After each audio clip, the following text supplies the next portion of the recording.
देश में किसान आंदोलन एक बार फिर जोर पकड़ रहा है और ऐसे में उपराष्ट्रपति जगदीप धनखड़ ने किसानों के मुद्दे पर सीधे तौर से केंद्र सरकार को घेरा है। उन्होंने कहा कि किसानों से किए गए वादे पूरे क्यों नहीं होते। इस तरह उन्होंने देश के कृषि मंत्री से कई सवाल पूछे और साथ ही वैश्विक मंच पर देश का रुतबा बढ़ने पर उपराष्ट्रपति धनखड़ ने बताया कि वर्तमान में कैसे ऐसी स्थिति में भी किसानों से किए गए वादे पूरे नहीं हो रहे हैं, यानी नीति निर्माण सही रास्ते पर नहीं है। बता दें कि उपराष्ट्रपति जगदीप धनखड़ मुंबई में भारतीय कृषि अनुसंधान परिषद केंद्रीय कपास प्रौद्योगिकी अनुसंधान संस्था के शताब्दी समारोह में मुख्य अतिथि थे और इस मौके पर बोलते हुए उन्होंने सरकार की कृषि नीति पर उंगली उठाई है। कृषि मंत्री जी, सचमुच आपके लिए हर क्षण महत्वपूर्ण है। मेरा आपसे अनुरोध है कि कृपया मुझे बताएं कि किसान से क्या वादा किया गया था, वादा पूरा क्यों नहीं हुआ और वादा पूरा करने के लिए हमें क्या करना चाहिए। पिछले साल भी विरोध हुआ था और इस साल भी विरोध हो रहा है। इसके अलावा जगदीप धनखड़ ने देश में किसानों की स्थिति पर भी चिंता जताई है। उपराष्ट्रपति ने कहा कि प्रधानमंत्री नरेंद्र मोदी ने दुनिया को संदेश दिया कि समाधान केवल बातचीत से ही निकल सकता है और ऐसे में किसानों की समस्या दूर की जाए। उपराष्ट्रपति ने कृषि अनुसंधान के क्षेत्र में सक्रिय संस्थानों से किसानों की आय बढ़ाने की दिशा में काम करने का आग्रह किया।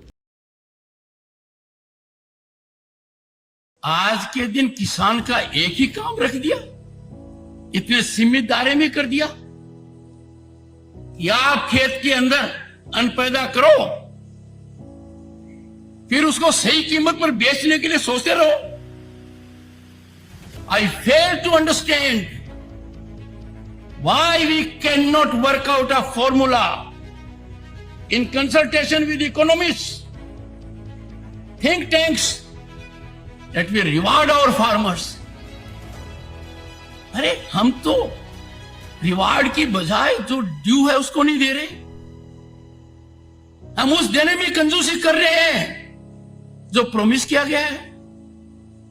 और मुझे समझ में नहीं आ रहा वार्ता क्यों नहीं हो रही है किसान से। भारत का प्रधानमंत्री आज विश्व के शीर्ष नेताओं में गिना जाता है।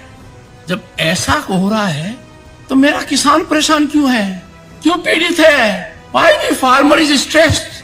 ये बहुत गहराई का मुद्दा है। इसको हल्के में लेने का मतलब है we are not practical, our policy making is not in right track.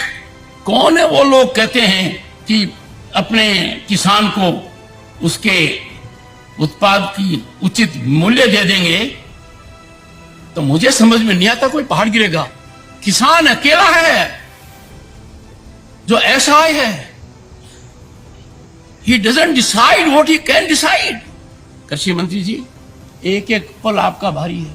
मेरे आपसे आग्रह है और भारत के संविधान के तहत दूसरे पद पर विराजमान व्यक्ति आपसे अनुरोध कर रहा है कि कृपया करके मुझे बताइए क्या किसान से वादा किया गया था और वादा किया गया वादा क्यों नहीं निभाया गया और वादा निभाने के लिए हम क्या कर रहे हैं।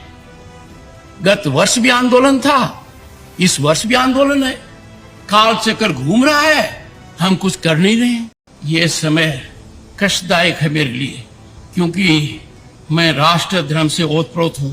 पहली बार मैंने भारत को बदलते हुए देखा है।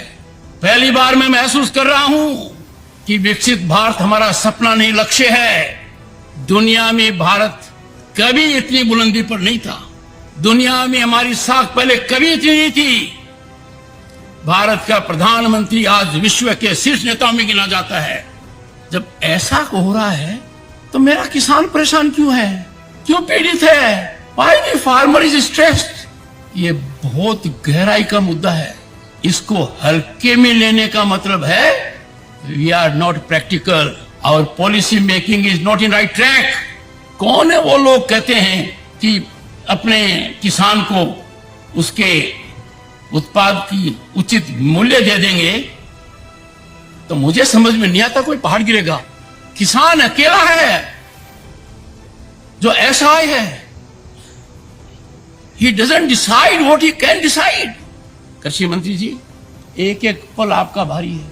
मेरे आपसे आग्रह है और भारत के संविधान के तहत दूसरे पद पर विराजमान व्यक्ति आपसे अनुरोध कर रहा है कि कृपया करके मुझे बताइए क्या किसान से वादा किया गया था और वादा किया गया वादा क्यों नहीं निभाया गया और वादा निभाने के लिए हम क्या कर रहे हैं।